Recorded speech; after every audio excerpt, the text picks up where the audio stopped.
Your YouTube channel medical and nurses सब। आज की क्लास में हम कम्युनिटी हेल्थ नर्सिंग के ऐसे क्वेश्चंस पढ़ने वाले हैं जो आपका एमपी एनएचएम, राजस्थान जीएनएम और एएनएम का सिलेबस कवर करने वाले हैं।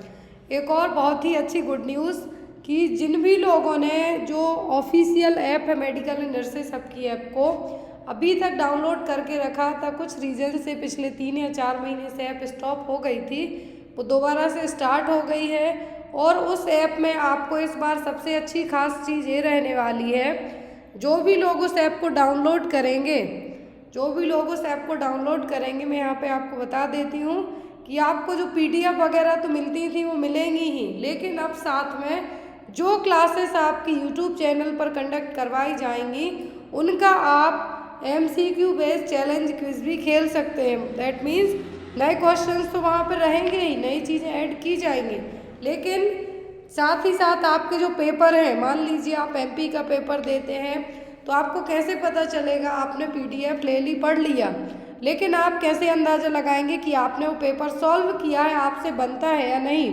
तो वो चीज़ वहाँ पे आपको सॉल्व मतलब कि क्विज जैसे खेले जाते हैं वैसे आपको अवेलेबल जो भी क्लास होगी वो तो आपको ऐड की ही जाएगी, लेकिन साथ ही साथ आपको डेली वहाँ पर जितने भी पेपर्स एनएचएम के हैं, जीएनएम के हैं, वो आपको पीडीएफ के अलावा आप एमसीक्यू बेस्ड फॉर्मेट में भी खेल सकते हैं। नए क्विज के अलावा जो पेपर्स होते हैं उनको भी वहाँ पर ऐड किया जा रहा है। आज ही आपको वहाँ पर एनएचएम एमपी का पेपर ऐड किया गया है, 30 एमसीक्यूज ऐड किए गए हैं। प्लीज़ जाके आप अपना नॉलेज लेवल चेक कीजिए और जहाँ के भी आप पेपर देते हैं, जहाँ के जो भी पेपर देते हैं आपको पीडीएफ भी वहाँ पे अवेलेबल हो जाएंगी। चलिए मैं आपको 1 मिनट में बताती हूँ कि आपको ऐप में जाके करना। फर्स्ट क्वेश्चन है वो ही रहा आपका, health man power indicated by which of the following. तो हेल्थ पावर है, क्या है यहाँ पर?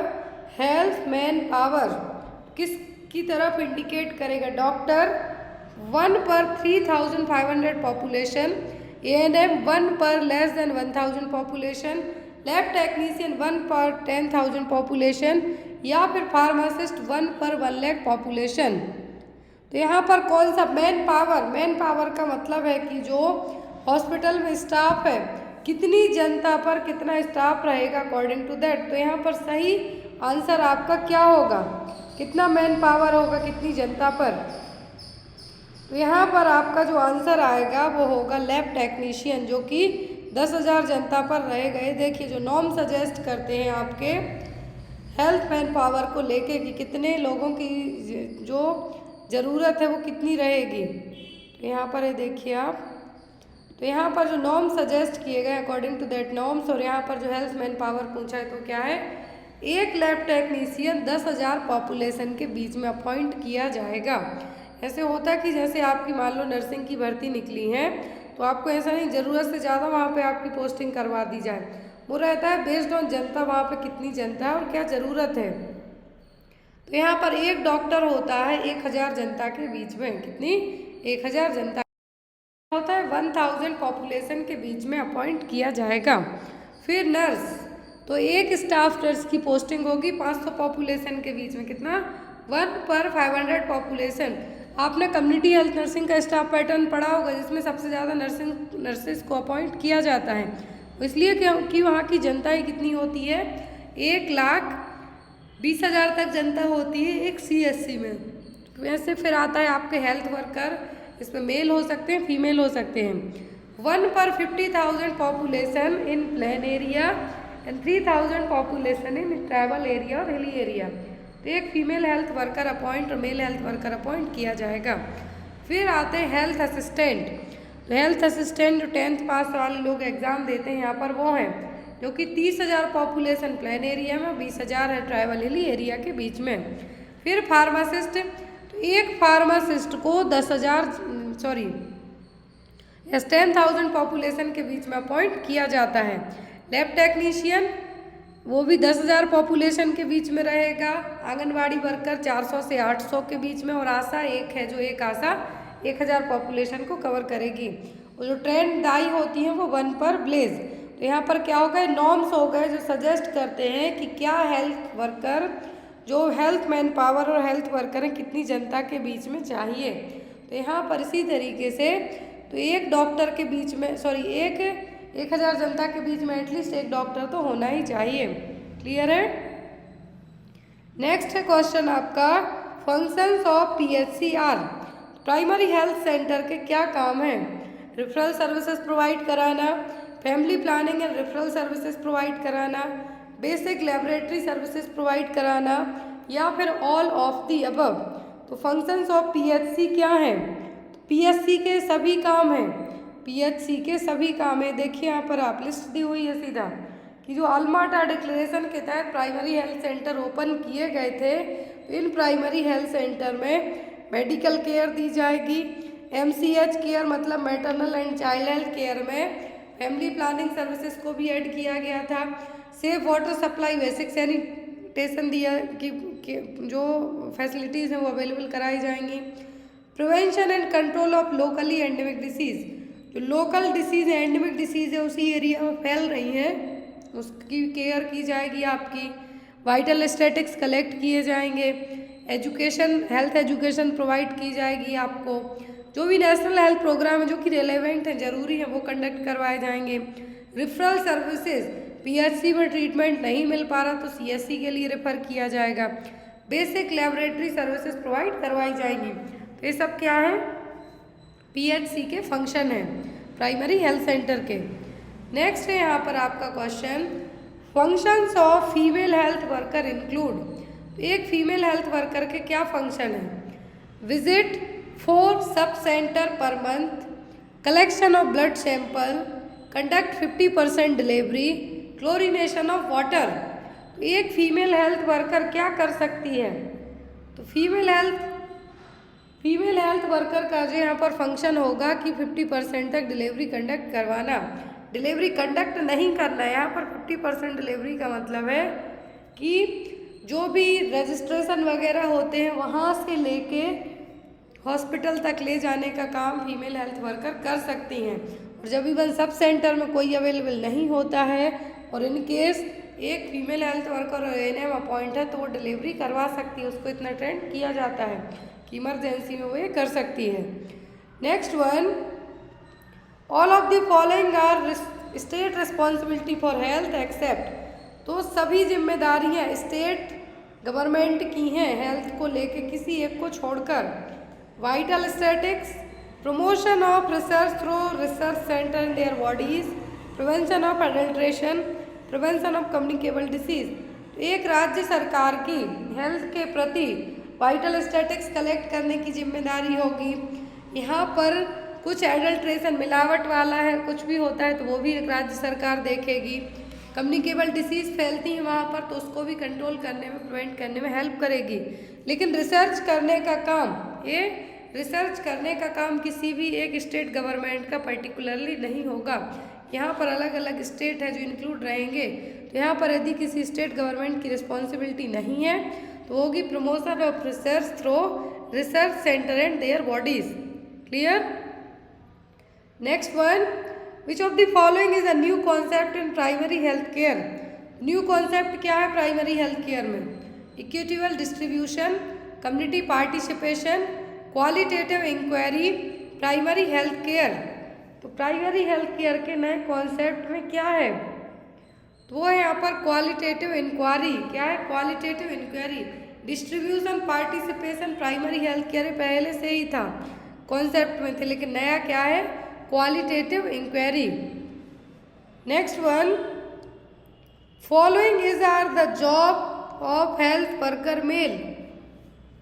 तो हेल्थ वर्कर मेल की क्या क्या जॉब हो सकती हैं?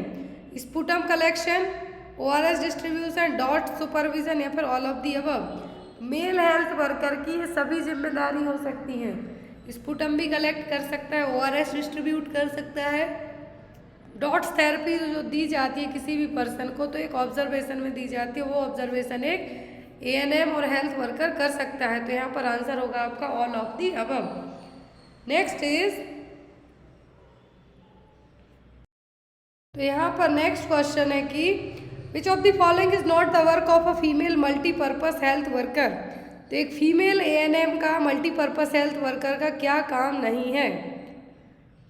Malaria surveillance, distribution of condom, immunisation app DOTS activities.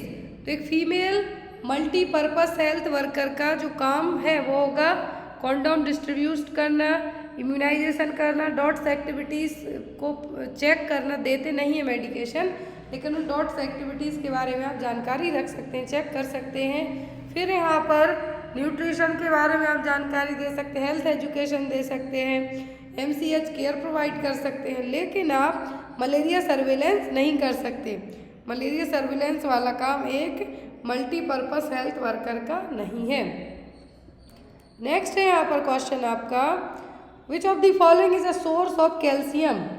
तो कैल्शियम का सबसे अच्छा सोर्स क्या है? ऑरेंज, सार्डिन्स, सनलाइट या फिर मिल्क। तो यहाँ पर सबसे अच्छा सोर्स क्या है किसका? कैल्शियम का। सबसे अच्छा सोर्स है क्या? वो है सार्डिन्स मछली, जो कि सबसे ज़्यादा कैल्शियम इसमें रहेगा। सार्डिन्स इन ऑयल, यदि मछली का जो तेल है सार्डिन्स मछली का 569 mg कैल्शियम रहेगा इसमें, जो कि 1000 mg की जो ज़रूरत होती है अकॉर्डिंग टू दैट। तो यहाँ पर सबसे ज़्यादा सोर्स किस में रहेगा? कैल्शियम का। यदि इस तरीके से ऑप्शन है तो सार्डिन्स में। फिर यहाँ पर मिल्क में तो रहता ही रहता है, मिल्क हो गया आपका, बनाना हो गया, इन सब में रहेगा, लेकिन सबसे ज़्यादा किस में होगा? सार्डिन्स फिश में। अब यदि मछलियों की बात की जा रही है तो एक क्वेश्चन और आपको एग्जाम में आता है कि मलेरिया कंट्रोल करने के लिए जो लार्वा खाने के लिए जो पानी में यदि मलेरिया के जो मच्छर हैं उसके लार्वा होते हैं तो उसको खाने के लिए कौन सी फिश अपनाई जाती है? होती है आपकी गैम्बूजिया फिश। कौन सी? गैम्बूजिया फिश, जिसका उपयोग जनरली मॉस्क्यूटो को कंट्रोल करने के लिए भी किया जाता है। इसके लिए हम मॉस्क्यूटो फिश के नाम से भी जानते हैं, क्योंकि ये मॉस्क्यूटो के लार्वा खा जाती है इसलिए। Next is a person working as a health educator uses a approach that views health as related to. तो यहाँ पर एक पर्सन है एज अ हेल्थ एजुकेटर के तौर पर काम करता है, तो वो हेल्थ को किस चीज़ से रिलेट करेगा? पैथोलॉजिकल प्रोसेस से, मिनिमाइजिंग कॉम्प्लिकेशन से, हेल्थ स्क्रीनिंग से या फिर बिहेवियरल चेंजेस से। कैसे पता चलेगा आप हेल्दी हैं या नहीं? कोई एज अ हेल्थ एजुकेटर है तो वो आपको कैसे पता करेगा कि आप हेल्दी हैं या नहीं? तो वो पता चलेगा उसको आपके बिहेवियरल से। किससे? बिहेवियर से, कि आप किस तरीके का बिहेवियर करते हैं उससे। यहाँ पर आपका आंसर क्या होगा? Behavioural changes. Next one, with the following is at sub centre level. तो यहाँ पर क्या है जो सब सेंटर लेवल पर रहेगा? मतलब सब सेंटर लेवल का मतलब है कि सब सेंटर इन जगहों पे हो सकता है: जिला परिषद, पंचायत समिति, ग्राम पंचायत या फिर ग्राम सभा। तो सब सेंटर 3 से 5000 जनता के बीच में यदि होते हैं, 3 से 5000 जनता के बीच में एक सब सेंटर होगा। तो अब यहाँ पर सब सेंटर तो ग्राम पंचायत, क्या होगा? ग्राम panchayat. Next is highest level of integration in health services. तो हाईएस्ट लेवल पर जो हेल्थ सर्विसेज प्रोवाइड कराई जाएंगी वो कहाँ पे होंगी? पीएचसी में, सब सेंटर में, सीएचसी में कि डिस्ट्रिक्ट हॉस्पिटल में। तो सबसे अच्छी टॉप लेवल की जो सर्विसेज प्रोवाइड कराई जाएंगी वो कहाँ पे दी जाएंगी? होंगी डिस्ट्रिक्ट हॉस्पिटल्स में। कहाँ पर? डिस्ट्रिक्ट हॉस्पिटल में। तो यहाँ पर आपका आंसर होगा क्या? District hospital. Next one, PHC under public health care system in India was introduced as a result of recommendation by. तो प्राइमरी हेल्थ सेंटर हैं जो, क्या है? प्राइमरी हेल्थ सेंटर हैं जो कि किस कमिटी के द्वारा इंट्रोड्यूस कराए गए थे हेल्थ केयर सिस्टम में? मुदलियार, करतार सिंह, प्लानिंग कमीशन या फिर भोर कमेटी। किस कमेटी के थ्रू ये लाए गए थे? तो ये आए थे आपकी भोर कमेटी के द्वारा। किसके द्वारा? भोर कमेटी के द्वारा। Next one, which act prohibit the engagement of children in certain employments and to regulate the condition of work of children in certain other employment. तो कौन सा एक्ट है जो बच्चों को प्रोहिबिट करने का काम करेगा? प्रोहिबिट करने का मतलब है यहाँ पर कि बच्चे इस जगह पे काम नहीं कर सकते हैं, तो वो होगा चाइल्ड लेबर एक्ट। कौन सा? Child labour act. एक होता है पास्को एक्ट जो बच्चों में सेक्सुअल ऑफेंस या फिर सेक्सुअल कंडीशन के लिए लाया गया था, और एक था बच्चे बाल मजदूरी को रोकने के लिए या फिर बच्चों से काम ना करवाने के लिए, 14 साल से कम उम्र के बच्चों में काम ना करवाएं, तो वो था आपका चाइल्ड लेबर एक्ट। कौन सा? चाइल्ड लेबर एक्ट, जो कि 23 दिसंबर 1986 को लाया गया था, 23 दिसंबर 1986। ये क्वेश्चन एग्जाम में आता है, चाइल्ड लेबर एक्ट कब आया था? 1986 में। Next one is who is the incharge of PHC? तो प्राइमरी हेल्थ सेंटर का इंचार्ज कौन होगा? ऑप्शन में nurse grade first, nurse grade second, medical officer या फिर हेल्थ असिस्टेंट फीमेल। तो PHC का इंचार्ज होता है मेडिकल ऑफिसर। कौन होगा? मेडिकल होता है कॉर्ड का प्रोलैप्स होना। क्या होना? कॉर्ड का प्रोलैप्स होना। हमने जो प्रेजेंटेशन पढ़े हैं वही है। ब्रीच प्रेजेंटेशन में क्या होता है, जो बेबी का बटक्स है वो पहले डिलीवर होते हैं, लेकिन जो सिफेलिक होता है उसमें हेड पहले होता है। वर्टिक्स सिफेलिक्स में हेड पहले डिलीवर होगा। तो ब्रीच प्रेजेंटेशन में बटक्स क्या रहेंगे? डाउन साइड रहते हैं। तो इसीलिए यहाँ पर जो सबसे ज़्यादा डेंजरस चीज़ होने का चांस होता है वो होता है कॉर्ड प्रोलैप्स। कॉर्ड प्रोलैप्स होने के लिए एक पोजीशन एग्जाम में आती है, तो वो कौन सी? वो Trendelenburg position. Most commonly breech presentation में सबसे डेंजर चीज़ है वो क्या है? Cord prolapse. और बहुत ही रेयर केस में जब ब्रीच प्रेजेंटेशन हो तो डॉक्टर नॉर्मल डिलीवरी के लिए क्या करते हैं? प्रेफर करते हैं। प्रेसिपिटेट लेबर का मतलब है कि लेस देन 2 आवर में ही, लेस देन 2 आवर में ही फर्स्ट सेकेंड स्टेज है जो क्या हो जाना? क्लियर हो जाना, मतलब बेबी डिलीवर हो जाना। यूट्राइन कॉन्ट्रैक्शन आने से लेके बेबी डिलीवर होने तक की जो पूरी प्रोसेस है वो 2 घंटे से कम टाइम में भी क्लियर हो जाए। नेक्स्ट है यहाँ पर the safest method of termination of pregnancy before 12 weeks.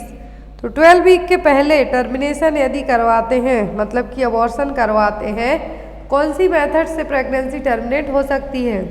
Dilatation and curettage, laminaria tent, suction evacuation या फिर प्रोस्टाग्लैंडिन। तो यदि प्रेगनेंसी 12 वीक से कम की है तो अबॉर्ट करना उतना जो एज कम्पेयर टू 15 और 20 वीक्स के ठीक रहेगा। जो बेस्ट मेथड होगी वो मेडिकल मैनेजमेंट में प्रोस्टाग्लैंडिन क्या रहेगा?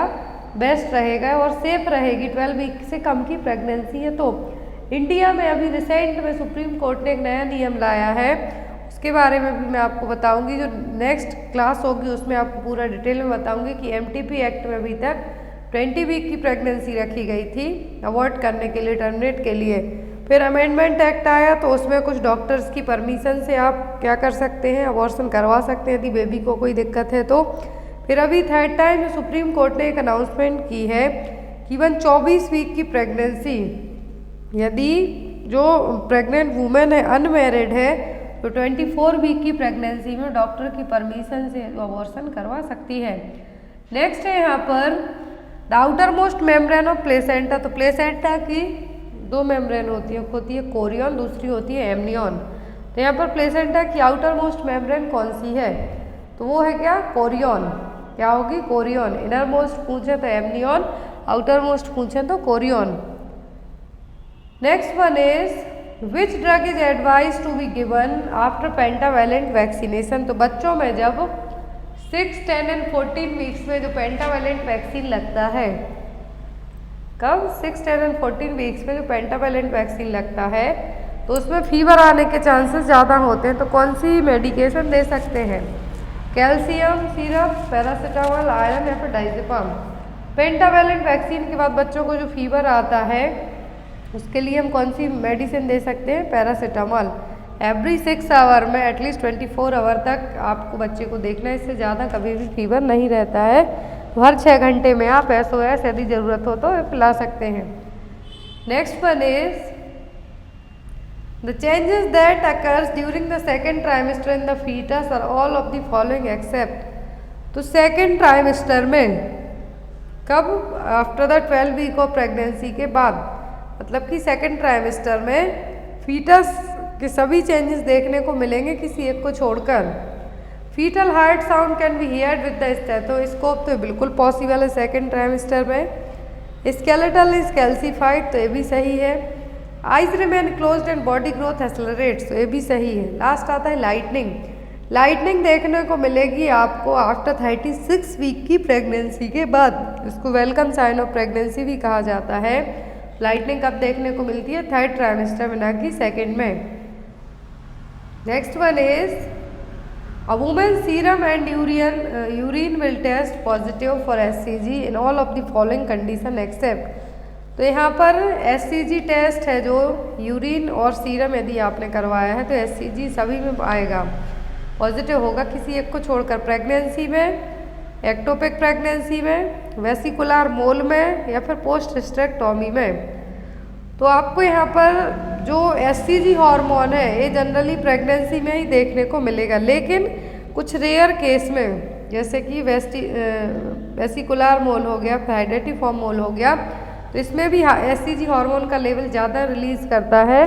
तो यहाँ पर भी एक्टोपिक प्रेगनेंसी में भी और नॉर्मल प्रेगनेंसी में तो देखने को मिलेगा ही। तो यहाँ पर आपका आंसर क्या होगा? Post hysterectomy. हिस्टेरेक्टोमी का मतलब है removal of uterus. Uterus remove करने के बाद SCG हार्मोन देखने को नहीं मिलेगा। Next one is transmission of maternal antibodies to the unborn child through the placenta is an example of. कोई भी एंटीबॉडी या फिर कोई भी चीज़ जो क्या हो, अनबॉर्न बेबी में माँ से प्लेसेंटा के थ्रू बच्चे को मिल जाए तो वो क्या कहलाएगा? Active immunity, passive immunity, humoral immunity या फिर हाइड इम्यूनिटी। तो यहाँ पर ट्रांसमिशन होता है यदि मैटरनल एंटीबॉडी का अनबॉर्न चाइल्ड में, तो ये क्या कहलाएगा? ये कहलाएगा पैसिव इम्यूनिटी, क्योंकि प्लेसेंटा के थ्रू जो भी चीज़ें बच्चे को मिल रही हैं वो किस में आएंगी?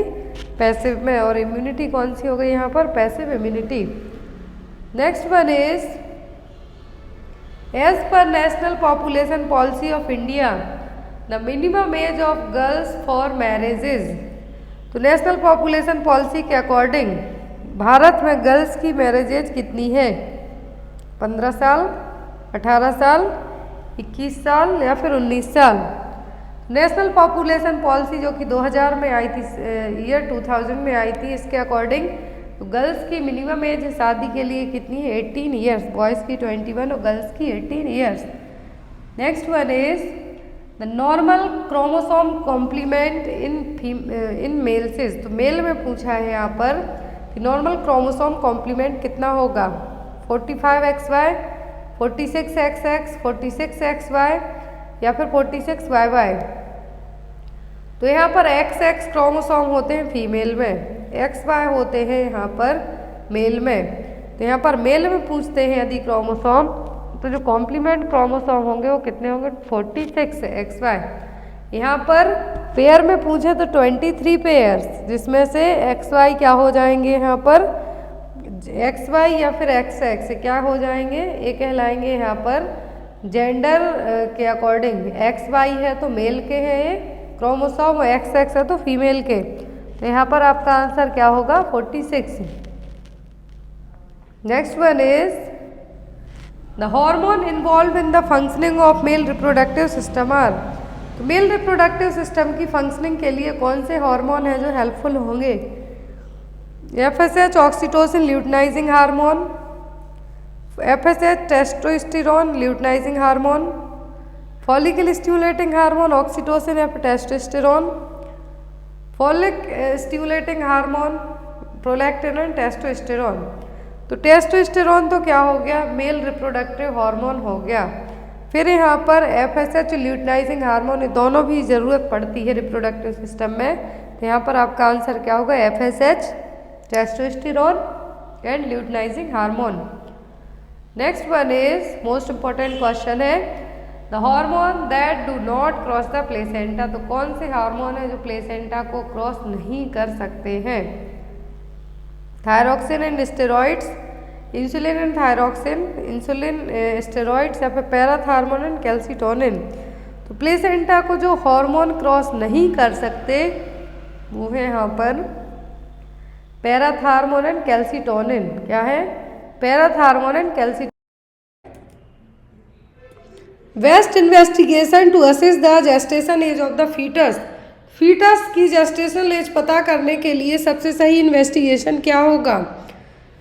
बायपैराइटल diameter, length of femur, crown to rump length या फिर चेस्ट डायमीटर। किससे चेक करेंगे? आपकी जो जेस्टेशन है, मतलब जेस्टेशन का मतलब कितने वीक का फीटस है।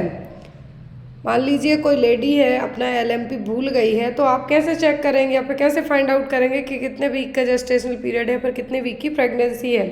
तो ये पता होगा जब सोनोग्राफी की जाती है तो क्राउन टू रम्प लेंथ में। किसमें? क्राउन टू रम्प लेंथ में। यहाँ पर टॉप ऑफ द हेड, जिसको आप क्राउन कहेंगे, सिर, बॉटम ऑफ द बटक्स, तो यहाँ पर चेक की जाएगी और वो लेंथ क्या कहलाती है? Crown to rump length. इसके थ्रू चेक किया जाएगा कि जो जेस्टेशनल एज है, मतलब कितने वीक की प्रेगनेंसी का फीटस है। कुछ केसेस में फीमेल को क्या हो जाता है, वो अपने पीरियड्स है जो भूल जाती हैं। पीरियड्स भूलना मतलब LMP उनका कब का था, लास्ट मेंस्ट्रुअल पीरियड कब रहा है, वो डेट यदि इनकेस भूल जाती हैं तो यहाँ पर ही हेल्प करेगा। Next one is in a post menopausal women which is principal hormone used in hormone replacement therapy. जो पोस्ट मेनोपॉजल वुमेन है उनमें कौन सा हार्मोन है जो एज अ प्रिंसिपल हार्मोन के तौर पर रिप्लेस किया जाएगा? ऑप्शन में है यहाँ पर प्रोजेस्टेरोन, एस्ट्रोजन, FSH या फिर LH।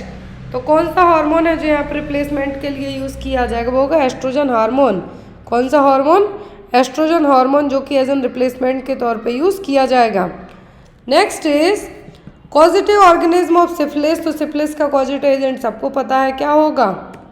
Chlamydia, trachomatis, Treponema pallidum, pox या फिर हीमोफ्लस डिक्री। तो यहाँ पर जो कॉजेटिव एजेंट होगा किसके लिए? सिफिलिस के लिए, वो होगा ट्रिप्नोमा पैलिडियम। कौन सा? Treponema pallidum. Next is causative agent of chancroid. यहाँ पर ये देखिए सभी आपको दिए हुए हैं। नेक्स्ट क्वेश्चन में ऑप्शन चेंज है, ऑप्शन सेम है लेकिन आंसर अलग होगा। सिफिलिस का क्या है? Treponema pallidum. अब कहा है कि कैनक्रॉइड का क्या है? Chlamydia, trachomatis, Treponema pallidum, pox virus या फिर हीमोप्लस डिक्री। तो जो पॉजिटिव ऑर्गेनिज्म है कैंक्रॉइड का पॉजिटिव एजेंट क्या है? हीमोप्लस डिक्री। एग्जाम में आया हुआ है, MPCHO के एग्जाम में क्वेश्चन आया हुआ है कैंक्रॉइड। और जो क्वेश्चन है यहाँ पर यूपी में भी आया, मैं आपको इसलिए भी बताते जाती हूँ ताकि आपको लगे कि ये एग्जाम में आए भी हैं या नहीं। तो यहाँ पर जो कैंक्रॉइड है, इसमें कुछ लीजन्स फॉर्म होते हैं जो कि मस्कुलोस्केलेटल सिस्टम की एक प्रॉब्लम है। तो यहाँ पर जो होगा किसके कारण होगा हीमोप्लस ड्यूक्राई के कारण। Next one, in which of the following is not a cause of primary dysmenorrhoea. Dysmenorrhoea का मतलब डिस वर्ड जुड़ जाए, दैट मीन्स क्या है? कुछ प्रॉब्लमेटिक है। डिसअरिथमिया, डिस्मेनोरिया, डिस्पेजिया, डिस्प्लासिया। तो यहाँ पर कुछ डिस वर्ड जुड़ जाए तो यहाँ पर कुछ प्रॉब्लम। डिस्मेनोरिया का मतलब है पेनफुल क्रैम्प के साथ पीरियड्स का आना। तो यहाँ पर इसके लिए कौन सा कॉज रिस्पॉन्सिबल नहीं है प्राइमरी डिस्मेनोरिया के लिए? Narrowing of the cervical canal, uterine hypoplasia, increased vasopressin release, decreased production of prostaglandin. 2 तरीके का डिस्मेनोरिया होता है। कितना? 2 तरीके का, टाइप 1 और टाइप 2। जो टाइप 1 और टाइप 2 है, तो प्राइमरी डिस्मेनोरिया में क्या होगा? प्राइमरी में क्या होगा? जब आपके पीरियड्स आना शुरू में ही स्टार्ट होते हैं तब आपको प्रॉब्लमेटिक होंगे। लेकिन सेकेंडरी में क्या होगा कि आपको नॉर्मल शुरुआत में कुछ नहीं होगा, लेकिन बाद में कुछ ना कुछ प्रॉब्लम्स लगी रहेंगी, पेन होगा, क्रैम्प आएंगे, तो वो सब सेकेंडरी में जाएंगे, मतलब बाद में होंगे, प्राइमरी में पहले। तो जो प्राइमरी का कॉज नहीं है वो क्या होगा? Decrease production of prostaglandin. क्या है? Decrease production of prostaglandin.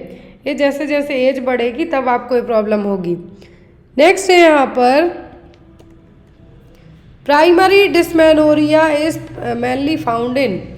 Primary dysmenorrhoea किस में देखने को मिलेगा? एडोलेसेंट गर्ल्स में, प्रेग्नेंट वुमेन में, female above 35 year, female above 45 years. तो प्राइमरी मतलब जो शुरुआत से ही रहे हैं वो देखने को मिलते हैं एडोलेसेंट गर्ल्स में जो शुरुआती टाइम पर जब पीरियड्स आते हैं, किसी किसी को बहुत ज़्यादा पेन होते हैं, क्रैम्स आते हैं, कुछ केसेस में इवन हॉस्पिटलाइजेशन की ज़रूरत भी पड़ जाती है, ज़्यादा पेन होता है तब।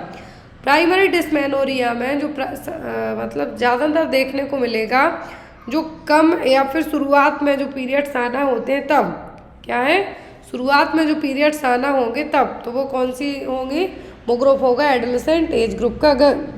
अब प्रेग्नेंट वुमेन को तो डिस्मेनोरिया होगा नहीं, क्योंकि उनके पीरियड्स ऑलरेडी स्टॉप रहते हैं प्रेगनेंसी में।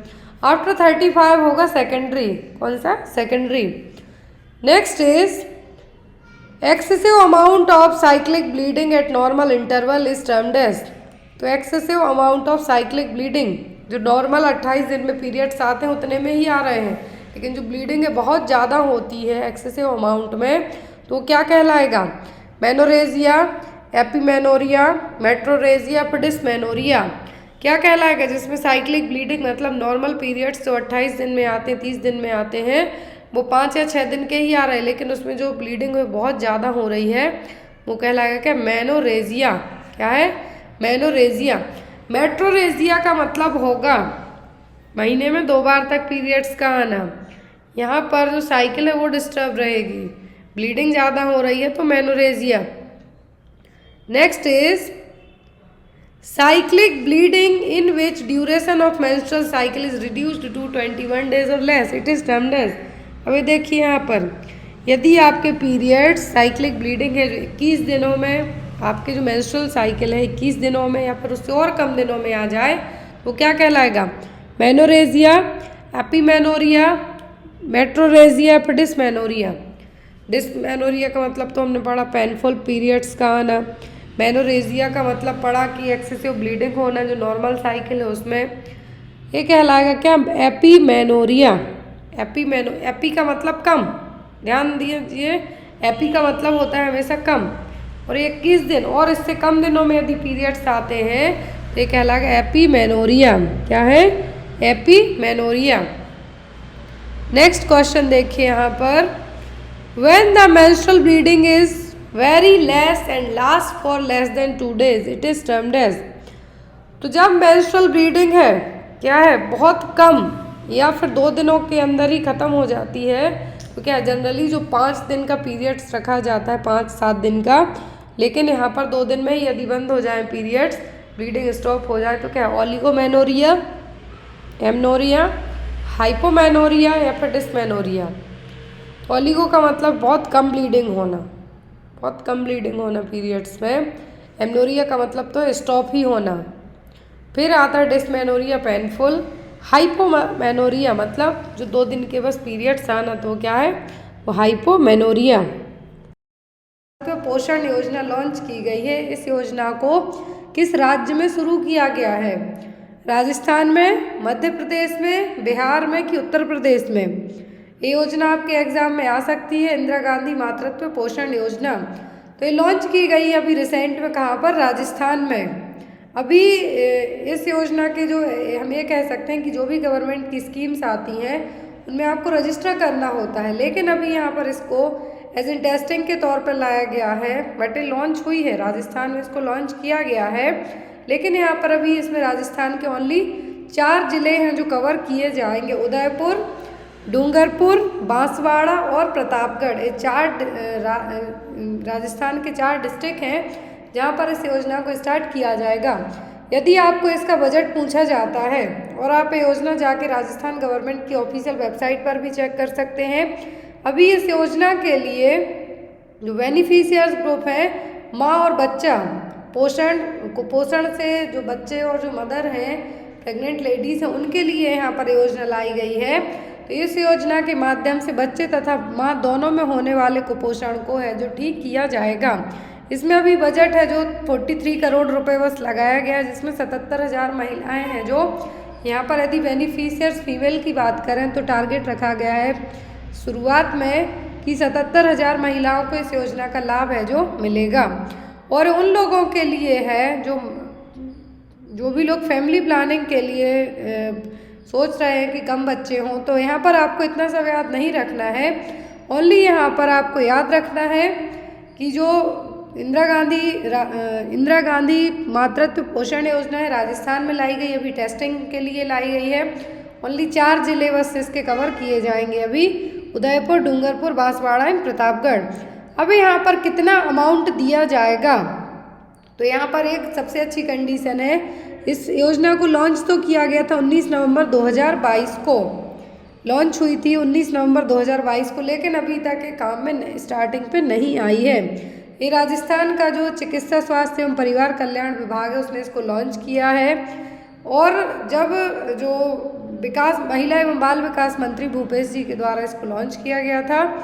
अब यहाँ पर राज्य में दूसरे बच्चे को जन्म देने वाली गर्भवती महिलाएं, ध्यान से देखिए, यहाँ पर उन लोगों को दी जाएगी इस योजना का फायदा जिस लेडी के पहला बच्चा हो चुका है, अब दूसरा बच्चा होने वाला है, उसको इस योजना का लाभ है जो दिया जाएगा, जिसमें 6,000 रुपये की है जो आपको अमाउंट है, जो 6,000 रुपये 6,000 रुपीज़ है जो पे किया जाएगा। पहले बच्चे पे नहीं, दूसरा बच्चा होता है तो 6,000 रुपये आपको है जो।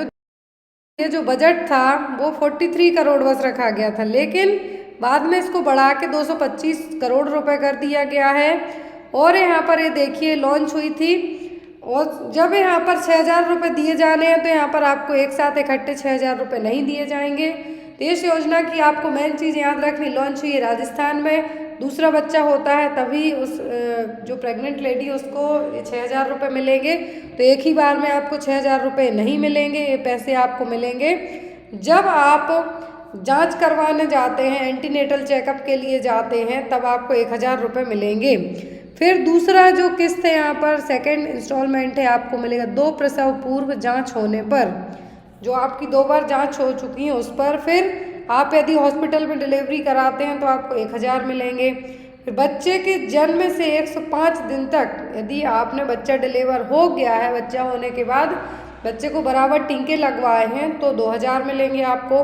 फिर जब बच्चे 3 महीने का हो जाएगा तो 3 महीने होने के भीतर आपने फैमिली प्लानिंग का कोई भी साधन अपना लिया, या तो आपने कॉपर-टी लगवा ली या फिर कुछ इंजेक्शंस लगवा लिए, ट्यूबेक्टोमी करा ली, तो इन सभी यदि आपने फैमिली प्लानिंग अपनाई तब जाके आपको पूरे 6,000 रुपये मिलेंगे। ऐसा नहीं है कि आप जाके गवर्नमेंट को उल्लू बनाएं और 3-4 बच्चे पैदा कर लो। क्लियर? आई होप आपको ये पूरी योजना समझ में आ गई हो। या आपको इस योजना के बारे में 4-5 चीज़ें बस याद रखना है कि राजस्थान की योजना है, लॉन्च की गई है राजस्थान में माँ और बच्चे को कुपोषण से बचाने के लिए। माँ के लिए जो हेल्प है कितना दी जाएगी, बेनिफिशियर जो माँ है 6,000 रुपये, लेकिन एक साथ एक अमाउंट में नहीं दिया जाएगा, फर्स्ट सेकंड थर्ड फोर्थ करके दिया जाएगा। और ये कैसे दिया जाएगा, तो जब आप फर्स्ट अपने चेकअप के लिए गए तो 1,000 मिले, 2 बार आपने चेकअप करवाया तो 1,000 फिर मिले, फिर आपने हॉस्पिटल में डिलीवरी कराई तो 1,000 मिल गए। तो ये 3,000 तो आप वसूल सकते हैं सरकार से, लेकिन फिर आपको 2,000 तब मिलेंगे जब आपने बच्चे के जो 6 and 14 वीक्स तक के वैक्सीनेशन है वो पूरे करवा दिए, तब आपको मिलेंगे। फिर 1,000 रुपये जब आपको लास्ट अमाउंट जो इंस्टॉलमेंट है 6,000 का, लास्ट 1,000 बचते हैं जो, जब यदि आपने बच्चा डिलीवर होने के बाद से लेके 3 महीने के अंदर ही कोई फैमिली प्लानिंग या फिर परिवार नियोजन का कुछ भी साधन है जो अपना लिया हो तो। क्लियर? नेक्स्ट क्वेश्चन है यहाँ पर, according to Indian public health standard for district hospital at least how many bed should be in each district with the population of 10 lakhs।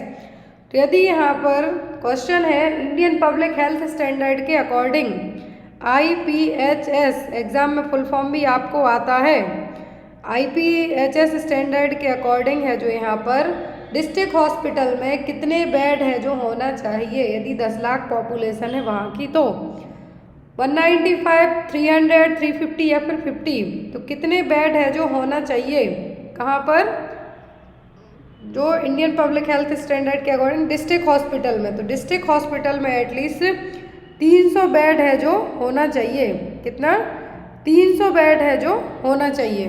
तो यहाँ पर आपका आंसर क्या होगा, 300 बेड। अब हम यहाँ पे देखेंगे कि डिस्ट्रिक्ट हॉस्पिटल में जो IPHS स्टैंडर्ड है, आपको पूरा IPHS स्टैंडर्ड पढ़ के जाना है। अब यहाँ पर हम जो PHC, CSC और SC का भी देखते हैं कि कितने बेड।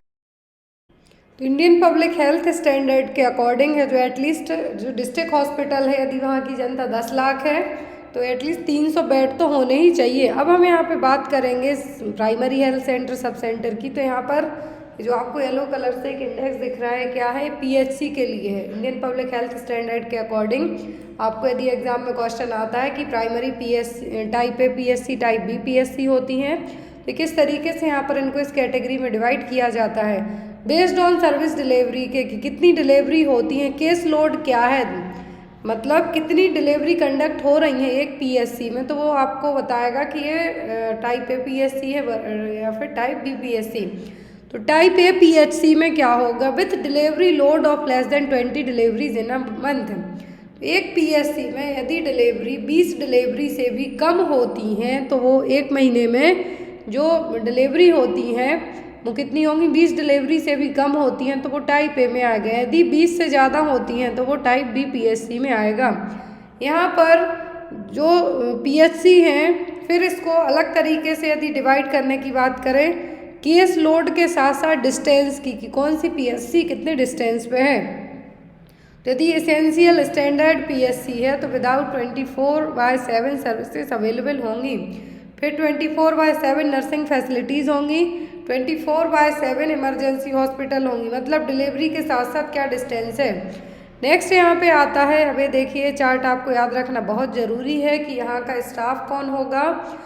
तो सब सेंटर यदि पॉपुलेशन कवरेज के हिसाब से बात की जा रही है और यहाँ पर जो पॉपुलेशन दी हुई है वो आपकी जितने भी हिली ट्राइबल एरिया यहाँ पर सबको मिला के दी गई हो, मैक्सिमम पॉपुलेशन को काउंट करके यहाँ पे बताया गया है। एक्चुअल में सब सेंटर की जो पॉपुलेशन यदि हम काउंट करते हैं तो प्लेन एरिया की 5000, हिली ट्राइबल की 3000, लेकिन मैक्सिमम पॉपुलेशन के अकॉर्डिंग सब सेंटर में यदि 5000 पॉपुलेशन है तो यहाँ पर बेड्स की ज़रूरत नहीं पड़ती है, सिंगल या फिर 1 या 2 बेड होते हैं वही काफ़ी है ना। तो यहाँ से रेफरल यूनिट इसको माना जाता है, यहाँ रेफरेंस यहाँ से सीधा पीएचसी किया जाता है।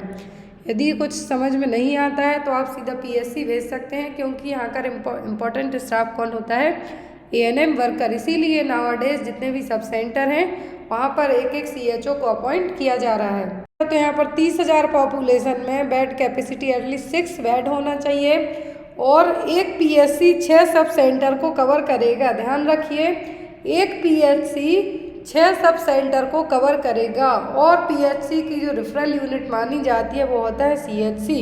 यहाँ पर पीएचसी में एक डॉक्टर होना चाहिए, 3 in the case of 24/7 PHC 3 staff nurse. यहाँ का आपको जो पूरा एक तरीके से हम ये कह सकते हैं जो स्टाफ है वो आपको पता होना चाहिए, स्टाफ इंफ्रास्ट्रक्चर क्या रहेगा, कितना स्टाफ होगा।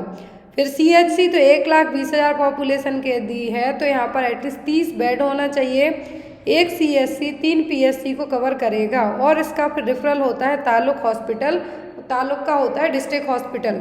तो डिस्ट्रिक्ट हॉस्पिटल है जो जनरली यहाँ पर जो मिनिमम बेड कहें तो एटलीस्ट 300 होना चाहिए। फिर बेस्ड ऑन पॉपुलेशन के यदि 10 लाख से भी ज़्यादा पॉपुलेशन है तो यहाँ पर पॉपुलेशन के अकॉर्डिंग, जैसा मैंने आपको स्टार्टिंग में कहा था कि ये फिर डिपेंड करता है पॉपुलेशन के हिसाब से। फिर डिस्ट्रिक्ट हॉस्पिटल में पूरे sub centre PHC, CHC, taluk hospital, block level के जो भी हॉस्पिटल हैं वो सभी मरीज यहाँ पर आते हैं। क्लियर हो गया आपको? आई होप आपको इसमें कोई भी कन्फ्यूज़न ना हो। और यहाँ पर यदि आपको कोई भी डाउट होता है तो आप मुझे मैसेज कर सकते हैं, स्पेशली IPHS सर्वे को लेके। नेक्स्ट है यहाँ पर आपका question, when was MNREGA launched. आपने मनरेगा के नाम से आपको योजना बहुत अच्छे से याद होगी, तो ये कब लॉन्च हुई थी? ऑप्शन में है यहाँ पर 2004, 2005, 2006 या फिर 2002 में। तो ये योजना लॉन्च कब की गई थी? Mahatma Gandhi National Rural Employment Guarantee Act, Mahatma Gandhi National Rural Employment Guarantee Act, तो इसको कब लॉन्च किया गया था? 2006 में। जनरली ये 2005 में आई थी, लेकिन इसका फंक्शनिंग में स्टार्ट हो पाई थी 2006 में। यदि एक्ट पूछते हैं तो 2005 में।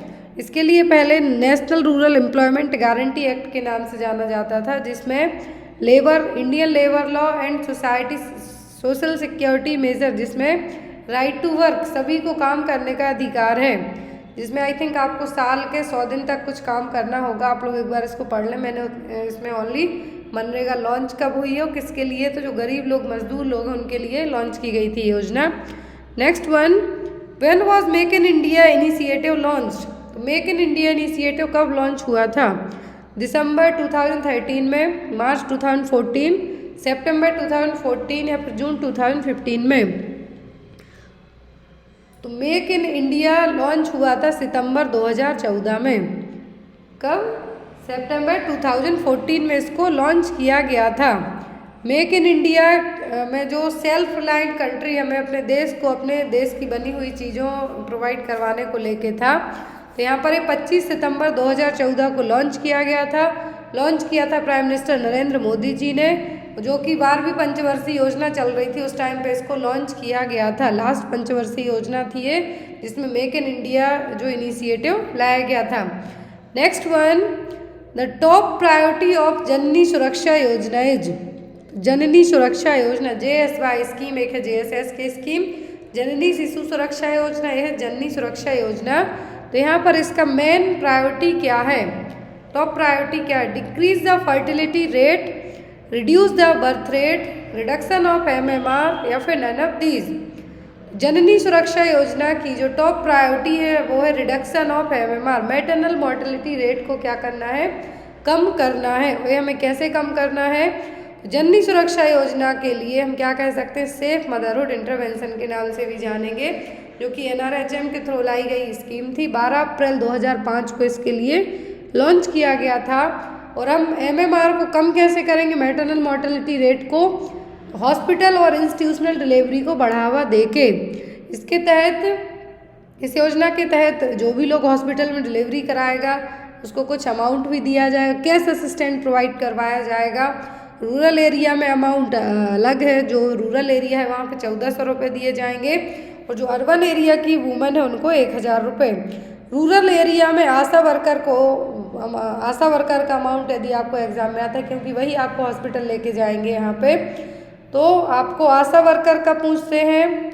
जो रूरल एरिया है तो वहाँ पर 600 रुपये फर्स्ट 2 डिलीवरी में, यदि तीसरा बच्चा होता है तो 400, और चौथा ही डिलीवरी होती है तो 200 रुपये। 5वीं डिलीवरी के बाद आपको कुछ भी नहीं मिलेगा।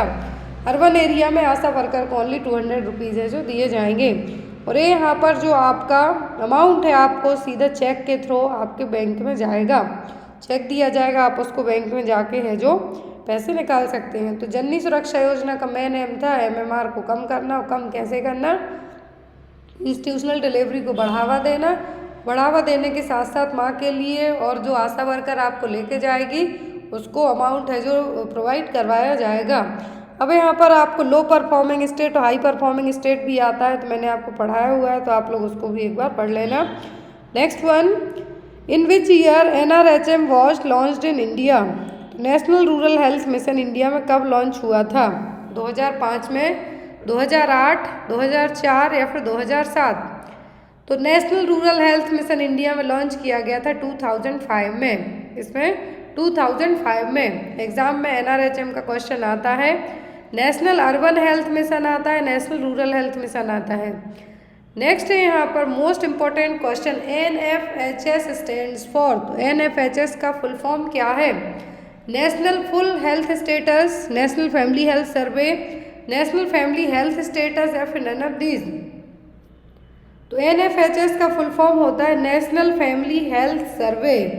क्या है? National family health survey. हर 3 साल में इसको कंडक्ट किया जाता है, बट कुछ रीजन से कंटिन्यूस नहीं हो पा रहा। और यदि अभी तक का पूछें 2021 तक 5 बार NFHS कंडक्ट हो चुका है, 5 बार NFHS कंडक्ट हो चुका है, जिसमें यहाँ पर जो नेशनल फैमिली हेल्थ सर्वे किया जाता है इसमें, तो यदि फर्स्ट की बात करते हैं हम, तो पहला NFHS कंडक्ट करवाया गया था 1992 से 1993 के बीच में। दो फेज़ में किया जाता है, इसलिए यहाँ पर 92 से 93 है, 1992 टू 1993। फिर सेकंड हुआ था 1998 से लेकर 1999 तक, 1998 से 1999 तक। थर्ड हुआ था 2005 से 2006 के बीच में। फिर फोर्थ हुआ था 2015 से 2016 के बीच में। और फिफ्थ हुआ था आपका 2019 से 2021 के बीच में आपका लास्ट NFHS कंडक्ट करवाया गया था। यदि आपसे पूछते हैं एट प्रेजेंट कौन सा NFHS कंडक्ट हुआ है? तो 2021 तक हुआ है आपका 5वें नंबर का 5th नंबर का NFHS कंडक्ट करवाया गया है। यहाँ पर किया क्या जाता है NFHS में? लार्ज स्केल मल्टी राउंड सर्वे करवाया जाता है, जिसमें घर घर जाके है जो सर्वे किया जाता है। और यहाँ पर 3 rounds of the survey have been conducted since the first survey. तो ये पुराने डेटा के अकॉर्डिंग है कि पहला सर्वे 1992 से 93 में हुआ था और अभी तक 5 बार सर्वे है जो हो चुका है। और यहाँ पर ये पूरा जो ministry of health and family welfare के थ्रू इसको क्या किया जाता है? कंडक्ट करवाया जाता है। साथ ही साथ इसमें जो IIPS international institute for population science है, ये भी आप जो इंडियन गवर्नमेंट की है जो हेल्प करेगा। तो यदि आपको टोटल अभी तक का पूछें तो 5 बार हो चुका है। लास्ट टाइम हुआ है 2019 से 2021 के बीच में। Next one, national population policy of India was enacted in which year? National population अलग है, नेशनल पॉल्यूशन अलग है। तो ये नेशनल पॉपुलेशन पॉलिसी है जो इंडिया में कब लॉन्च की गई थी? 2001 में, 2005 में, 2012 में कि 2000 में, 2000 में? नेशनल पॉपुलेशन पॉलिसी है जो इंडिया में लॉन्च की गई थी 2000 में, 2000 में। NPP सेंट्रल गवर्नमेंट ने इसको लॉन्च किया था। सेकंड पॉपुलेशन पॉलिसी थी इंडिया की, जिसमें कॉन्ट्रासेप्टिव मेथड को बढ़ावा देना, हेल्थ अवेयरनेस के प्रति जागरूकता फैलाना है, डिलीवरीज और रिप्रोडक्टिव चाइल्ड हेल्थ केयर के लिए क्या करना है हमें और ज़्यादा इनिशिएटिव लेना है नेशनल पॉपुलेशन पॉलिसी के तहत। यदि यहाँ पर इसका ड्राफ्ट फॉर्म पूछें तो ये आया था 1976 में। बट यदि आपको नेशनल हेल्थ पॉलिसी पूछें, ध्यान से सुनिए, नेशनल हेल्थ पॉलिसी पूछें तो 1983 में। नेशनल पॉपुलेशन पॉलिसी पूछें तो आई थी आपकी कब? 2000 में। आपको याद रखना है। और नेशनल पॉपुलेशन पॉलिसी का यदि माइलस्टोन स्टार्ट कहाँ से हुआ था? तो बोर कमेटी से। बोर कमेटी कब आई थी? 1946 में। फिर फैमिली प्लानिंग प्रोग्राम इसी से रिलेट करते हुए वो मैं यहाँ पे आपको ऐड कर देती हूँ, जिससे समझ में पॉलिसी को लेके आपको यदि एग्जाम में क्वेश्चन आते हैं तो 2-3 पॉइंट्स याद रखना है कि 2045 तक यदि इसका जो लॉन्ग टर्म गोल पूछते हैं आपसे नेशनल पॉपुलेशन पॉलिसी का, 2000 में आई है, 2000 में आई है, तो इसका गोल था कि 2045 तक हमें 2045 तक क्या करना है? एक सस्टेनेबल पॉपुलेशन को अचीव करना है। पॉपुलेशन पॉलिसी लाई क्यों गई थी? कि जो इंडिया की इतनी ज़्यादा जनता बढ़ रही है उसको रोकने के लिए। और पूरे विश्व में इंडिया एक ऐसा पहला राज्य था पहला देश था जब फैमिली प्लानिंग प्रोग्राम लॉन्च हुआ था। एग्जाम में आता है तो इंडिया में फैमिली प्लानिंग प्रोग्राम लॉन्च हुआ था 1952 में। यदि नेशनल पॉपुलेशन पॉलिसी डायरेक्ट पूछें कि कब आई थी तो 2000 ही आपको कहना है, लेकिन स्टार्टिंग पॉइंट्स इसका हुआ था 1976 से। फिर यदि आपको पूछा जाता है कि जो लेटेस्ट पॉपुलेशन पॉलिसी थी, फर्स्ट नेशनल पॉपुलेशन पॉलिसी अप्रैल 1976 में आई थी। इसमें बस एक ही चीज़ रखी गई थी कि मिनिमम एज है जो 15 से 18 साल तक लड़कियों की होना चाहिए और बॉयज़ की 18 से 21 साल तक। बट अभी इसमें कुछ चेंज किए गए हैं। फिर नेशनल पॉपुलेशन पॉलिसी जो लेटेस्ट है 2000 की, जिसमें अलग से कुछ चेंजेस है जो ऐड किए गए थे। Next one, in which year national health policy in India was implemented? तो इंडिया में नेशनल हेल्थ पॉलिसी कब आई थी? अभी हमने नेशनल पॉपुलेशन पॉलिसी पढ़ी, अब है नेशनल हेल्थ पॉलिसी। 2002 में, 2001 में, 2007 में कि 2013 में? तो नेशनल हेल्थ पॉलिसी कब आई थी? तो नेशनल हेल्थ पॉलिसी आई थी इंडिया में 2002 में। कब? 2002 में। इसका एम था कि सुपीरियर हेल्थ सर्विस हर एक एज ग्रुप में, हर एक जेंडर में हमें क्या करना है, पूरे तरीके से जो भी एज ग्रुप है बिना किसी, एक तरीके से हम ये कह सकते हैं कि बिना किसी भी तरीके का रोक टोक के, चाहे आप किसी भी एज ग्रुप के हो, आपको इसका फ़ायदा मिलना, नेशनल हेल्थ पॉलिसी का फ़ायदा आपको मिलना। नेक्स्ट है यहाँ पर NRHM कवर्स। तो NRHM में क्या क्या कवर है जो किया जाएगा? Improve accessibility to quality health care for the rural population, bridge gaps in health care, facilitate decentralised planning in the health sector या फिर ऑल ऑफ दी अबव। तो नेशनल रूरल हेल्थ मिशन में सभी चीज़ें की जाएंगी। क्या किया जाएगा? ये सभी चीज़ें हैं जो की जाएंगी कि हेल्थ केयर फैसिलिटीज सभी को, जो भी रूरल एरिया के लोग हैं उनको अवेलेबल होना। तो हेल्थ केयर के बीच में गैप एक तरीके का, उसमें NRHM एक ब्रिज का काम करेगा कि जहाँ पर भी सर्विसेज नहीं पहुँच पा रही वहाँ पर पहुँचाना रूरल एरिया में, और जो डिसेंट्रलाइज्ड प्लानिंग हेल्थ सेक्टर में उनको कंप्लीट करवाना। तो क्या है इसका answer? All of the above. Next one, NRHM seeks to strengthen. तो NRHM किसके लिए एक हम ये कह सकते हैं कि ताकत के रूप में स्ट्रेंथ प्रोवाइड कराने का काम करेगा प्राइवेट हेल्थ केयर सिस्टम में, public and private health care system में, पब्लिक हेल्थ केयर सिस्टम में, या फिर नन ऑफ दीज में। तो नेशनल रूरल हेल्थ मिशन ये स्कीम प्राइवेट सेक्टर के लिए बिल्कुल भी नहीं है, ये पब्लिक हेल्थ केयर सिस्टम के लिए, जो गवर्नमेंट हॉस्पिटल्स हैं उनके लिए, ना कि जो बड़ी बड़ी प्राइवेट हॉस्पिटल्स हैं उनके लिए। तो क्या है? National rural health mission public health care system से यहाँ पर है जो उसके लिए मजबूत बनाने का काम करेगा क्या? NRHM। Next one, reproductive and child health was launched in which year? तो RCH है, RCH की 2 फेज थी, वो हम आगे पढ़ेंगे। RCH और रिप्रोडक्टिव एंड चाइल्ड हेल्थ कब लॉन्च हुआ था? 1992 टू 1993 में, 1997 से 1998 में, 2005 से 2006 में, 2012 टू 2013 में। तो जो RCH प्रोग्राम है लॉन्च हुआ था 1997 से 1998 के बीच में। अब इसकी हम दोनों फेज देखते हैं, RCH फर्स्ट एंड सेकंड दोनों एग्जाम में। एंड चाइल्ड हेल्थ बस पूछें तो 1997 से 1998 के बीच में लॉन्च हुआ था। अब यहाँ पर इसके कंपोनेंट्स क्या थे वही एग्ज़ाम में आते हैं। तो RCH की फेज़ फर्स्ट रही है, फेज़ 2 रही है। तो RCH फर्स्ट फेज़ के कंपोनेंट अलग हैं, सेकंड के अलग हैं। तो यहाँ पर RCH फर्स्ट में जो की कंपोनेंट्स थे वो यहाँ पे देखिए दिए हुए हैं। फर्स्ट के child survival and safe motherhood CSSM programme था। एडोलेसेंट हेल्थ को कवर किया गया। Prevention of RTI reproductive tract and sexually transmitted disease, family planning and health planning. तो यहाँ पर 2 तरीके के थे, एक थे क्लाइंट सेंटर्ड अप्रोच, दूसरा कम्युनिटी पार्टिसिपेशन। इन दोनों को मिला के है जो RCH reproductive and child health है। यहाँ पर नाम से ही आप समझ सकते हैं कि इसका फ़ायदा किस किस को मिलेगा। फिर इसकी दूसरी फेज़ आई तो वो आई थी 1 अप्रैल 2005 को। दूसरी फेज़ जो 1 अप्रैल 2005 को आई थी, इसका मेन एम रखा गया था कि मैटरनल मॉर्टेलिटी और चाइल्ड मॉर्बिडिटी को हमें कम करना है, वो भी रूरल हेल्थ केयर सिस्टम में। तो यहाँ पर जो मेजर स्ट्रेटजीज थी इसकी, एक थी essential obstetric care, emergency obstetric care और स्ट्रेंथनिंग द रेफरल सिस्टम। तीनों चीज़ें याद रखें। फेज सेकेंड RCH की 1 अप्रैल 2005 को लाई गई थी। फोकस किया गया था कि मैटरनल मॉर्टेलिटी और जो न्यूनेटल मॉर्टेलिटी और मॉर्बिडिटी रेट है इसको हमें कम करना है। कैसे करना है?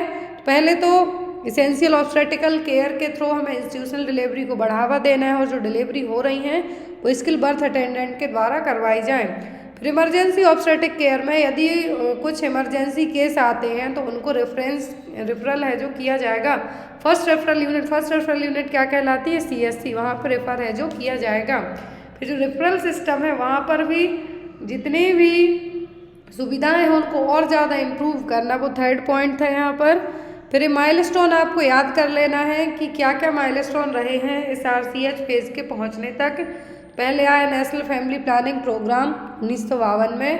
फिर medical termination of pregnancy act आया 1971 में। फिर अमेंडमेंट एक्ट आया रिसेंट में, तो MTP एक्ट के तहत यही पूछते हैं कब तक की प्रेगनेंसी टर्मिनेट कर सकते हैं, तो 20 वीक की। फिर आया EPI expanded programme on immunisation 1978 में। फिर इसके बाद इसी में कुछ और सुधार किए गए EPI में। फिर लाया गया 1985 में यूनिवर्सल इम्यूनाइजेशन प्रोग्राम, और इसी के साथ साथ national oral rehydration therapy programme भी लाया गया था। याद रखना है आपको, यूनिवर्सल इम्यूनाइजेशन प्रोग्राम के साथ साथ national oral rehydration therapy programme भी लाया गया था। फिर आफ्टर दैट आया CSSM, जो भी हमने RCH की फेज़ में पढ़ा, इसी को आगे बढ़ा के है जो RCH फेज़ फर्स्ट लाई गई थी। फिर फेज़ 2 आई, फिर NRHM आया। क्लियर है? नेक्स्ट वन, क्वाले मीन्स QALY का मतलब क्या है? ये क्वेश्चन MPCHO के एग्जाम में आ चुका है। Quality adjusted life year, quantity adjusted life year, quality accredited long youth, या फिर नन ऑफ दीज। तो यहाँ पर इसका मतलब क्या होगा? तो क्वेले का मतलब होता है क्वालिटी एडजस्टेड लाइफ ईयर। क्या है? Quality adjusted. डेले, जो डेले है आपको आया था डेलेस एमपी व्यापक में अभी रिसेंट में जो पेपर हुआ है इसी साल, अभी एट प्रेजेंट कुछ दिन पहले ही आंसर कीज भी आ गई उनकी। और एक आता है डेलिस। तो क्वेले पूछे तो quality adjusted life year. Dallas का मतलब है कि डिसेबिलिटी एडजस्टेड लाइफ ईयर। तो जो QALYs standard in cost effectiveness analysis के लिए इसको यूज़ किया जाएगा। जो भी डिसेबिलिटीज़ हैं उनको लेके यहाँ पे यूज़ किए जाएंगे। तो यहाँ पर आपको एक बार पूरा खुद से ही पढ़ना है, क्योंकि मेनली इनके फुल फॉर्म बस आपको एग्जाम में आते हैं, यदि वो पता है तो इतना ही आपके लिए काफ़ी है। नेक्स्ट है यहाँ पर the number of death per 1000 people per year means. Number of death per 1000 people per year का मतलब क्या है? बर्थ रेट है, आईएमआर है, डेथ रेट है कि नन ऑफ दीज है? तो ये क्या कहलाएगा? तो ये कहलाएगा death rate.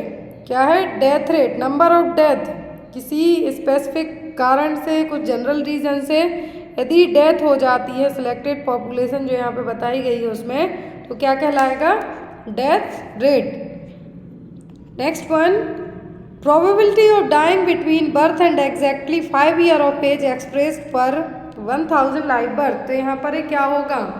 Probability of dying मतलब मरने के चांसेस हैं जन्म से लेके 5 साल तक की एज ग्रुप में, अंडर 5 ईयर एज में, पर 1000 लाइव बर्थ में। तो ये क्या है? बर्थ रेट है, अंडर 5 मॉर्टेलिटी रेट है, डेथ रेट है कि नन ऑफ दीज? ये चीज़ क्या है?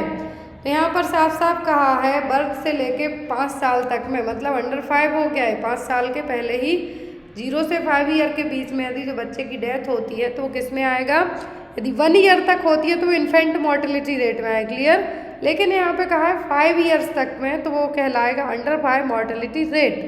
क्या है? Under 5 mortality rate. Next one, probability of dying between birth and exactly 1 year of age expressed per 1000 live birth. अभी हमने बताया कि 5 साल तक में।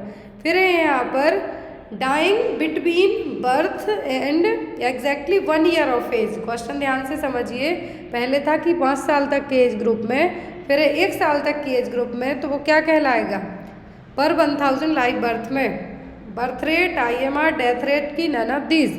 तो ये कहलाएगा आपका इन्फेंट मॉर्टेलिटी रेट। हर एक स्टेट की अलग अलग इन्फेंट मॉर्टेलिटी रेट है एसआरएस डेटा के अकॉर्डिंग। तो आपको एक बार है जो पढ़ लेना है as compare to previous data के।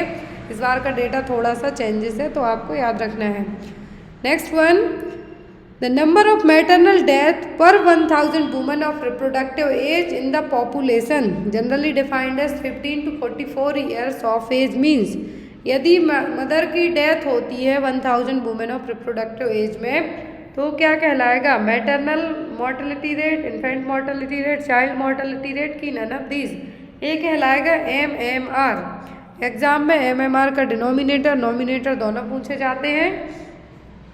नेक्स्ट क्वेश्चन है आपके लिए, the sum of neonatal deaths and foetal deaths. Foetal death का मतलब स्टिल बर्थ, मतलब यूट्रस में ही बेबी की डेथ हो जाए, per 1000 birth. Sum of neonatal death, जो न्यूनेट बेबी हैं उनकी डेथ और फीटल डेथ को मिला के यदि 1000 पॉपुलेशन में जो डेथ होती जन्म होने के बाद जितनी भी काउंटिंग निकल के आती है वो क्या है? एमएमआर है, पेरीनेटल मॉर्टेलिटी रेट है, आईएमआर है कि नन ऑफ दीज है? तो ये क्या है? ये कहलाएगा पेरीनेटल मॉर्टेलिटी रेट। क्या है? Perinatal mortality rate. Mortality rate का मतलब, मॉर्टेलिटी का मतलब तो होता है डेथ। अब ये देखिए यहाँ पर आपको इजीली क्लियर हो जाएगा। फीटल डेथ, फीटल डेथ का मतलब इंट्रा यूट्राइन डेथ, और स्टिल बर्थ मतलब बेबी यूट्रस में ही, गर्भाशय में ही उसकी डेथ हो गई हो, एटलीस्ट 20 वीक्स का जेस्टेशनल पीरियड रहा हो और कोई भी साइन ना हो कि ये जन्म के बाद है जो बचेगा या नहीं, या फिर हम ये कह सकते हैं स्टिल बर्थ। तो क्या होगा? Fetal death. न्यूनेटल डेथ, जन्म लेने से लेके 28 दिन तक यदि बेबी की डेथ हो जाती है विदिन 28 डेज के, तो वो कहलाएगा न्यूनेटल डेथ। फिर आता है पेरीनेटल डेथ। पेरीनेटल डेथ का मतलब है sum of fetal and neonatal death per 1000 live birth. Best indicator है पेरीनेटल केयर के लिए यदि हम कहें तो वो क्या है? फीटल डेथ, न्यूनेटल डेथ और पेरीनेटल डेथ। तो यहाँ पर सम ऑफ फीटल डेथ मतलब जो 20 वीक तक का जेस्टेशनल पीरियड रहा है उसमें या तो डेथ हुई हो, और न्यूनेटल डेथ है, दोनों को जोड़ के जो इंडिकेटर निकल के आएगा वो कहलाता है पेरीनेटल डेथ। फिर इन्फेंट मोर्टेलिटी रेट है, तो वही number of death per 1000 that occur in the first year of life. The 1000 population 1000 बच्चे उन्हें जन्म लिया है, उनमें से 1 साल के बीच में जो डेथ होती है 1 ईयर से कम एज के बच्चों की, तो वो है IMR। अंडर 5 होता है तो अंडर 5 मोर्टेलिटी रेट। मैटरनल है फिर next one, the sum of the age specific birth rate 5 year age group between 10 and 49 for female residents of a specified geographical area during specified time period. तो ये क्या कहलाएगा, देखिए कहा है sum of the age specific birth rate. Age specific birth rate है जिसमें 10 से 19 साल तक का एज ग्रुप है जो इंक्लूड किया गया है, वो भी फीमेल का। तो ये क्या है, क्रूड डेथ रेट है, बर्थ रेट है, टोटल फर्टिलिटी रेट है कि नन ऑफ दीज है। तो क्या है, ये कहलाएगा आपका TFR और total fertility rate. At present India का TFR यदि आपको एग्जाम में पूछते हैं तो वो है 2। कितना, 2। जो नेशनल लेवल पर जो SRS के थ्रू और जो NFHS सर्वे, नेशनल फैमिली प्लानिंग का जो सर्वे है 4 और 5, उसके अकॉर्डिंग जो अभी एट प्रेजेंट में डिक्लाइन हुआ है, पहले 2.2 था बट अभी 2 है। आपको याद रखना है TFR कितना है, 2 है जो बचा हुआ है। नेक्स्ट यहाँ पर है टोटल फर्टिलिटी रेट को कैलकुलेट कैसे करना है, तो ये रहा an estimated number of children born to each female of birthing age. 15 से 45 साल तक की एज रही है फीमेल की, इस एज ग्रुप में जो बच्चे जन्म लेते हैं टोटल फर्टिलिटी के लिए नंबर ऑफ चिल्ड्रन बॉर्न, अब कितने बच्चे हुए हैं और कितनी वुमेन की एज 15 से 45 साल तक रही है, तो यहाँ पर उसको कैलकुलेट करके क्या निकाला जाएगा, TFR total fertility rate. Next one, millennium development goals target of maternal mortality rate in India is. तो जो मिलेनियम डेवलपमेंट गोल है तो इसके अकॉर्डिंग एक पढ़ा है हमने सस्टेनेबल डेवलपमेंट गोल, एग्जाम में आपको रखे हुए मिलते हैं 2-2 क्वेश्चन तक SDG से। ऐसे ही यहाँ पर मिलेनियम डेवलपमेंट गोल, तो मिलेनियम डेवलपमेंट गोल के अकॉर्डिंग MMR हमें इंडिया की कितनी अचीव करनी है। मिलेनियम डेवलपमेंट गोल में टोटल 8 गोल हैं, SDG में वह जो अलग हैं। तो यहाँ पर यदि आपको SDG पूछा तो इसमें 17 गोल हैं, लेकिन मिलेनियम डेवलपमेंट गोल में ओनली 8 गोल्स हैं। तो यहाँ पर इसके अकॉर्डिंग हमें MMR कितनी अचीव करनी है, 103 अकॉर्डिंग टू 2019 के डेटा के। 2019 का जो डेटा है उसके अकॉर्डिंग कितना टारगेट है MMR का इंडिया का, 103। और जो इसके 8 गोल हैं मिलेनियम डेवलपमेंट गोल के, वो कौन कौन से हैं, eradicate extreme poverty and hunger, achieve universal primary education, promote gender equality, reduce child mortality, improve maternal health, combat HIV AIDS, malaria and other disease, ensure environmental sustainability and development. पूरे जो 5 गोल हैं उनके बीच में हमें 7 गोल हैं उनके बीच में पार्टनरशिप करके सभी को अचीव करने में हेल्प करना है।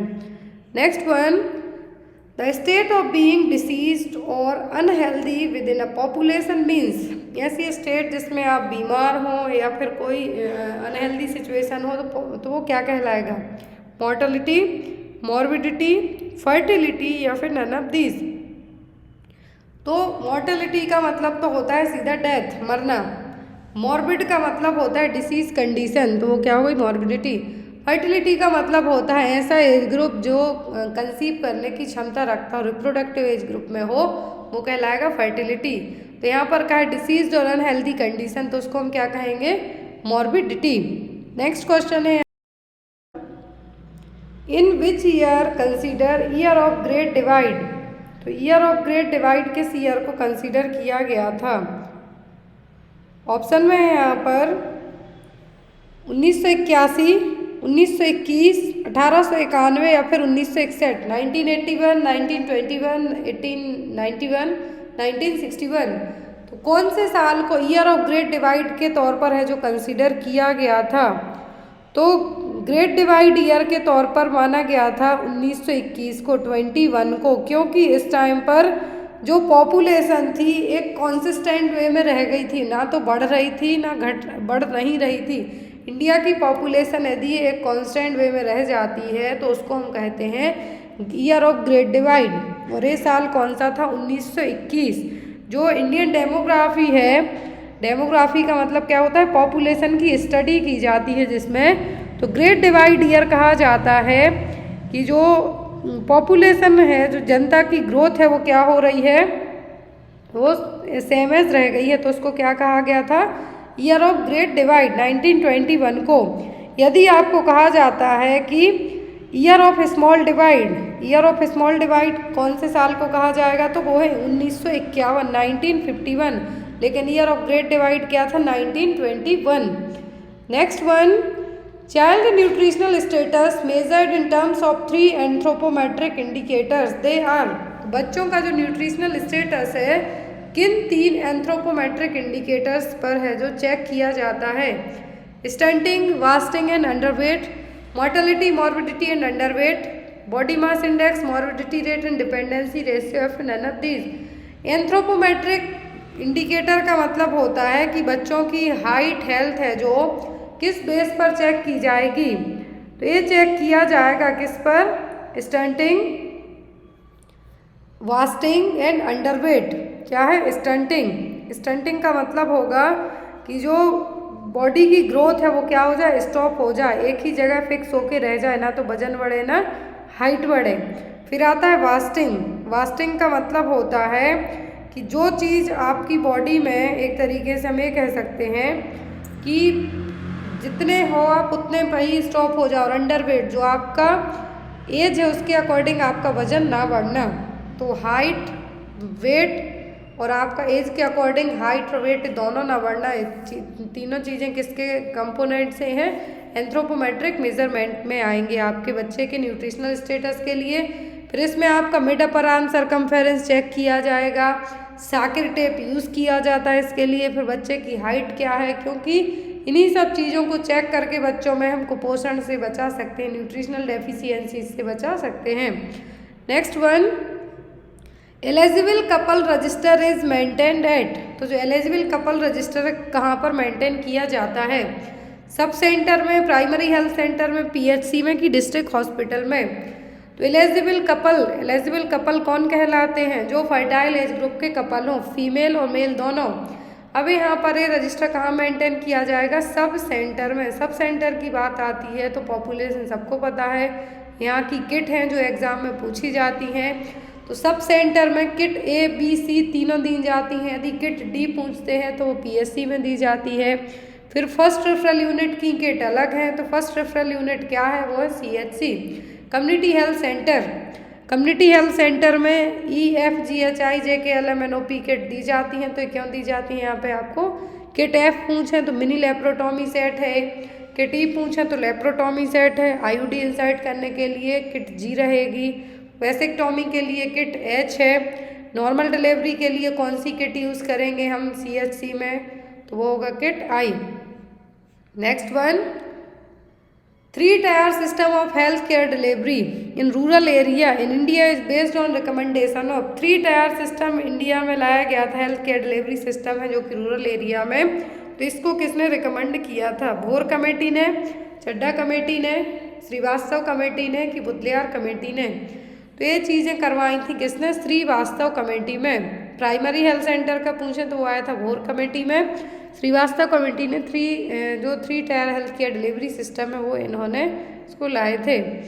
Next one, elements of primary health care includes all of the following except. तो सभी एलिमेंट्स हैं प्राइमरी हेल्थ केयर के किसी एक को छोड़कर।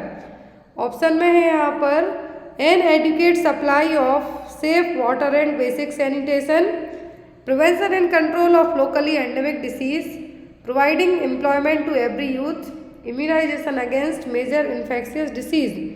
तो यहाँ पर प्राइमरी हेल्थ केयर में सब कुछ किया जाएगा, जो नहीं किया जाएगा वो क्या होगा? तो वो होगा प्राइमरी हेल्थ केयर का ये काम नहीं है कि हर एक यूथ को, हर एक नौजवान को नौकरी देना। ये काम आपके खुद के हाथ में, पढ़ोगे लिखोगे तो आपको मिल ही जाएगी जॉब, लेकिन ये काम प्राइमरी हेल्थ केयर का नहीं है, पीएससी का नहीं है।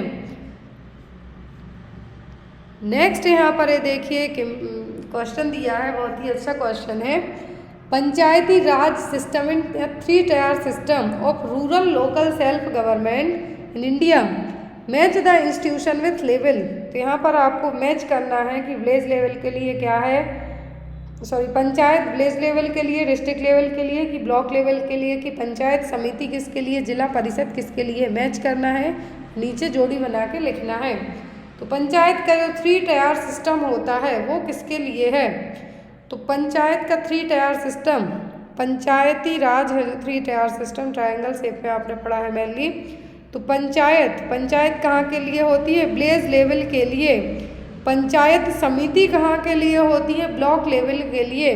जिला परिषद कहाँ के लिए होगा, डिस्ट्रिक्ट लेवल के लिए। तो ये तीनों आप मिला सकते हैं, ए का फर्स्ट ही रहेगा, बी का थर्ड हो जाएगा, सी का सेकंड हो जाएगा। यहाँ पर ये देखिए जो हेल्थ केयर सिस्टम है डिलीवरी में इस तरीके से चलता है, पहले आएगा नेशनल लेवल से, पूरा सेंट्रल गवर्नमेंट से सभी चीज़ें अथोराइज्ड होंगी, फिर वो स्टेट में आएंगी, फिर स्टेट से डिस्ट्रिक्ट में, फिर डिस्ट्रिक्ट वाइज है जो डिवाइड की जाएंगी। तो डिस्ट्रिक्ट से जाती हैं तो सब डिस्ट्रिक्ट और तालुका हॉस्पिटल जाएंगे, फिर यहाँ पर CSC PSC sub centre village health guide trend आई है सभी रहेंगे। फिर यहाँ पर ये जो साइड में आप देख सकते हैं सभी का पॉपुलेशन नॉर्म्स है कि एक PSC कितनी पॉपुलेशन में होगा, एक CHC कितने में होगा और एक विलेज हेल्थ गाइड कितने में होगी। क्लियर है। नेक्स्ट है यहाँ पर आपका question, principal unit of administration in India is. तो प्रिंसिपल यूनिट क्या है एडमिनिस्ट्रेशन के लिए, सेंटर है, स्टेट है, डिस्ट्रिक्ट है कि विलेज है, क्या रहेगा। तो यहाँ पर प्रिंसिपल यूनिट होगा डिस्ट्रिक्ट, क्या होगा, district. Principal unit of administration in state, India में स्टेट के लिए क्या होगा, डिस्ट्रिक्ट। हेड कौन कहलाएगा, administrative division of India. Next है यहाँ पर आपको मैच करना है कमिटीज़ और कौन सी कमेटी में कौन से वर्क किए गए हैं। श्रीवास्तव कमेटी लिखी है, चड्ढा कमेटी है, करतार सिंह कमेटी है, जंगलवाला कमेटी है। तो कौन सी कमेटी ने कौन से काम किए हैं वो नीचे आपको मैच करके बताना है। तो फर्स्ट आता है श्रीवास्तव कमेटी, तो इन्होंने हेल्थ गाइड को लेके है जो अपने जो भी इनिशिएटिव लिए थे श्रीवास्तव कमेटी में, तो वो क्या थे, कौन सी कमेटी में लिए गए थे, वो लिए गए थे आपके led to the creation of health guides. दूसरा आता है चड्ढा कमेटी, क्या है, चड्ढा कमेटी। तो चड्ढा कमेटी में लिया गया था malaria workers to look after family planning work too. तो जो मलेरिया वर्कर्स हैं उनको फैमिली प्लानिंग वर्कर्स के तौर पर भी काम करना है। फिर थी करतार सिंह कमेटी, तो इन्होंने जो MPW है इसके लिए काम किया था। जंगलवाला कमेटी ने क्या किया था, इंटीग्रेशन ऑफ हेल्थ सर्विसेज। तो इसके अकॉर्डिंग आप इसका स्क्रीनशॉट ले लीजिए यदि आपको याद नहीं होता है कि कौन सी कमेटी ने क्या किया था। नेक्स्ट है elements of primary health care includes all of the following except. तो सभी प्राइमरी हेल्थ केयर के एलिमेंट्स हैं किसी एक को छोड़कर। N adequate supply of safe water and basic sanitation है, प्रोवाइडिंग एसेंशियल ड्रग्स भी है, साउंड रेफरल सिस्टम और health education. Primary health care का एलिमेंट तो नहीं है इनमें से, वो कौन सा है, जो प्राइमरी हेल्थ केयर सिस्टम का एलिमेंट्स नहीं है वो है यहाँ पर साउंड रेफरल सिस्टम। क्या है, साउंड रेफरल सिस्टम। नेक्स्ट है all of the following are pillars of primary health care except. तो यहाँ पर पिलर्स हैं प्राइमरी हेल्थ केयर के सभी किसी एक को छोड़कर। Equitable distribution, community participation, health education, intersectoral coordination. तो जो 4 प्रिंसिपल हैं उनमें से एक कौन सा नहीं है जो लिखे हुए हैं, तो वो है हेल्थ एजुकेशन। क्या है, health education. Next one Alma अटा कॉन्फ्रेंस वॉज हेल्ड इन। तो जो अल्मा अटा डिक्लेरेशन है कॉन्फ्रेंस कब हुई थी, 1948 में, 1956 में, 1977 में कि 1978 में। तो अल्मा अटा डिक्लेरेशन जिसके तहत है जो प्राइमरी हेल्थ सेंटर्स और PSC लाए गए थे, प्राइमरी हेल्थ केयर, तो कब हुई थी, 1978 में, 1978 में।